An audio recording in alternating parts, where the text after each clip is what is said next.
పోలీసులు లాఠీ రాజ్యాన్ని నడిపిస్తున్నారు.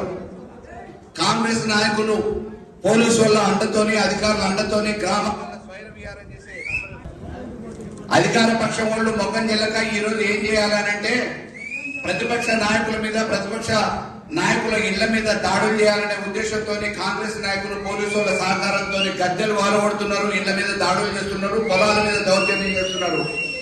ఖబర్దార్ నేను చెప్తా ఉన్నా కాంగ్రెస్ నాయకులకి, మళ్ళొక్కసారి పునరావృతం అయితే కోదాడు నియోజకవర్గంలో ఎక్కడ గులాబీ జెండాని టచ్ చేసిన బీఆర్ఎస్ నాయకుడిని పైన దౌర్జన్యం జరిగిన ईद का जवाब ईद पत्थर से देंगे. बिल्कुल अभी कोई आगे पीछे सोचने का नहीं है.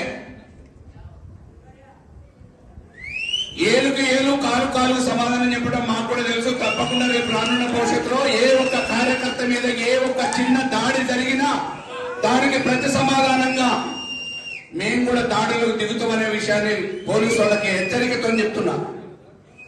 ఇవాళ కొండాపురంలో జరిగింది, మొన్న బ్యాటంలో జరిగింది, రేపు ఇంకెక్కడ జరగడానికి ఊహలు చేస్తున్నారో తెలియదు. 100% పోలీసు వాళ్ళు చర్యలు చేపట్టకపోతే అధికార నాయకులు పోలీసు వాళ్ళు మాకు అండగా ఉన్నారనే ధీమాతో ముందడుగు వేస్తే తప్పకుండా చట్టపరంగా పోలీసు వాళ్ళ బట్టలిపుతాం, అధికార పార్టీ వాళ్ళని ఊర్ల నుంచి బయటకు వెళ్ళకూడతాం అనే విషయాన్ని కూడా సభాముఖంగా తెలియజేస్తున్నా.